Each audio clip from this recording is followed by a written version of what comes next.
Today we're going to change the front tire inner tube on our Honda CRF 100. This is a 2004 model. First thing we're going to do is we're going to go ahead and take this nut off right here in the front axle. A lot of times this nut is very tight, so putting an extension or breaker arm on your ratchet will make it a lot easier. Let's go ahead and just finger tighten the nut down to where it's just about where it's flush with the outside edge of the nut. And then you can take your hammer and just lightly tap on the end of it. Just like that, without messing up the threads on the end of your bolt. So we need to get this brake line assembly disconnected from the hub. To start with, we'll go back up here to the handlebar. We go ahead and pull this rubber piece backwards, like that. And then we want to go ahead and start spinning this piece on out and get it all the way out of here so we can get this cable loose from this handle.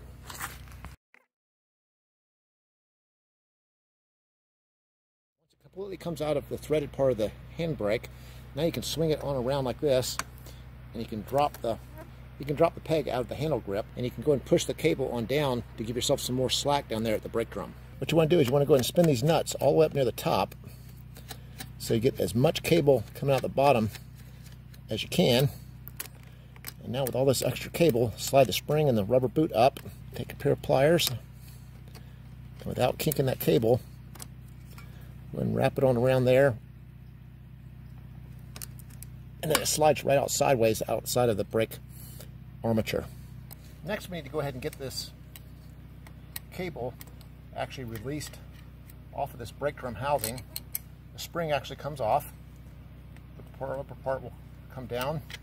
Spin this nut down off the bottom, and now this will lift up, and there's a groove right here on the side of this. It just comes right out through that groove right there. The next thing we're doing is we're actually setting the bike on top of a couple cinder blocks. Now with the weight off of the tire, you can actually hold the top of the rim and go and slide your axle bolt right out. Just like that. And then this whole thing will drop down, and there you have it. At this juncture you can also pull this off and take a look at your brakes. There's your brake pads, if those need replacing. On the other side, there's a spacer right here, so make sure you don't lose that part. And we're going to be very sure not to get any dirt in this bearing area. They do make a tool, which is like a rim tool that has a nice smooth edge on it, so when you stick it in here and pry it over, you won't damage the inner tube.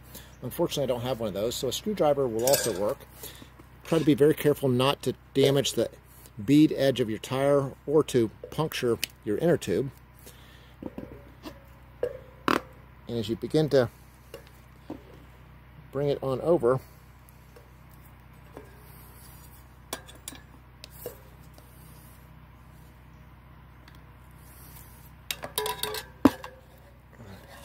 see how you start to get a little bit of a edge right there, and then you can start working it on around the edge of the rim.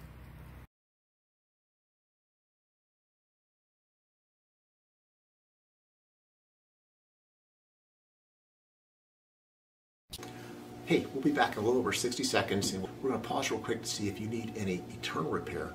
You might say, eternal repair? What's that? Well, hey, consider your whole life. And all your life, have you ever told a lie before? I have, and I'm sure you have too. We all have. Also consider, have you ever stolen something, even no matter how small it was? I'm sure you have, and I have too.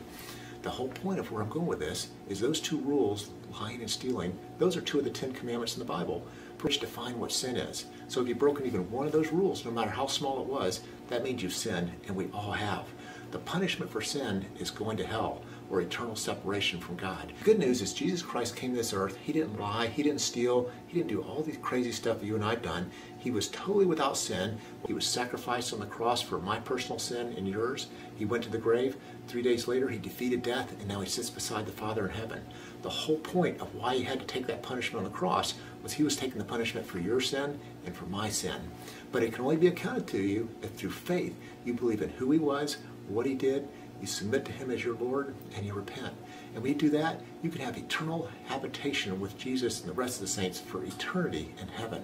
You might be saying to yourself, hey, I'm a good person. Surely God wouldn't send me to hell for all the nice things I've done for people.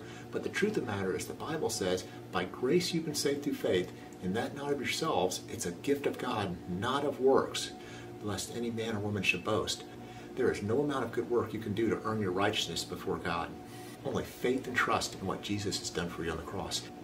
Hey, let's get back to our video, and I'll have a little more information on the eternal portion of this at the end of the video.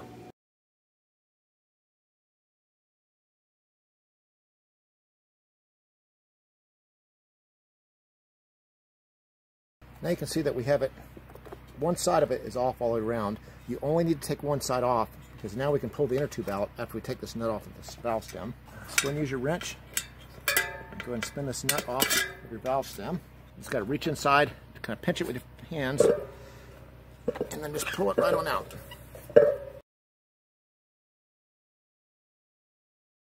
And we can push the valve stem right through the rim.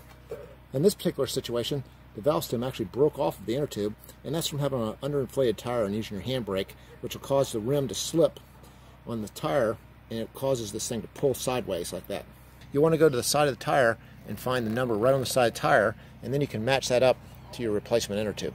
We bought this replacement inner tube on eBay for about $10. Another thing I want to show you is there's a big rubber band, flat plastic rubber band that goes around the outside edge of this rim, and it covers all of these tips of the spokes, and that keeps the tip of the spoke from wearing holes in the inside of the inner tube. So you want to definitely make sure that that big flat piece of plastic is still installed on your rim.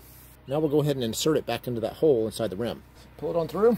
Now start working the inner tube back into the tire cavity. We also got to make sure that we don't have any place where this thing is twisted on us. Putting the tire back onto the rim now. I didn't realize the video had actually stopped recording while I was putting this back together, but we did it in the reverse order of where we took it off, using the screwdriver to stick up underneath the edge and then flip it back over around the edge of the rim. And when you get down to that last little bit, it starts getting really tight. So we went ahead and put a little WD-40 along the edge of the rim to help it slide a little bit better. You also want to note when putting the rim back on here that there's a notch right here on your brake drum housing, and it lines up on this peg that's on the shock absorber. Don't forget to put this piece back in, and this side right here is the one that goes against the bearing, and the flange side goes against the shock absorber. Perfect. I'll put our nut back on. You'll probably have to have an extra wrench to hold the other side of the nut. Get the cable to go back through that slot, bring it back over the end of the cable. Then we'll get a little bit of a turn on the end of that cable and stick it right into that brake armature. Now we'll go ahead and take the shank, insert it back into the brake handle from underneath so that we can get it to wrap around, and now it can thread right back into the brake handle. There's actually two places you can adjust the brake. The threaded shank here that goes through this part of the hub, the nuts can be moved up and down, and this casement can slide in or out based on where you put the nut position. Whenever you get it to the right place you want, tighten the nut down so that this adjustment does not change. When you come back up to the handlebars, there's actually two little grip pieces here, and by screwing this piece out, it makes the cable longer, which will make the place where you pull your handbrake in catch sooner with the brake, or by spinning this one back in, will make the travel a little bit longer before you get to a spot where it engages the brake. Get it adjusted the way you want it, and then this flat, smaller piece that has the notches on it, tighten it down with a pair of pliers so that this adjustment doesn't change. Find the place on the tire which will tell you what the maximum pressure is. Go and fill it up to that maximum pressure. Hey, as far as the eternal portion I was talking about, if you're not sure you know who God is, I encourage you to just to pray like this. Say, Lord Jesus, if you are real and you are out there, I pray you would reveal yourself to me in a tangible way. And when you make that prayer, he's going to answer it, and you will know he is real. At the point you know he is real and you're ready to accept him as your Lord and Savior, the gospel is so simple. All you have to do is just pray like this. Say, Lord Jesus, I recognize that you are the Son of God. You took the price for my personal sin on the cross. I surrender my will to your will as Lord of my life. I repent of my sin. Thank you for loving me, forgiving me, and accepting me into your eternal habitation. That's just how simple it is. But the catch is that just saying those words won't do anything for you, only unless the heart believes the words that you're speaking.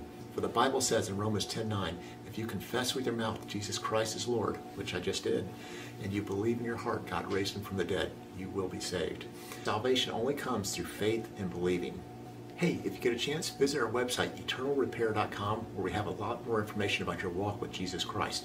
That's eternalrepair.com. Thanks for watching.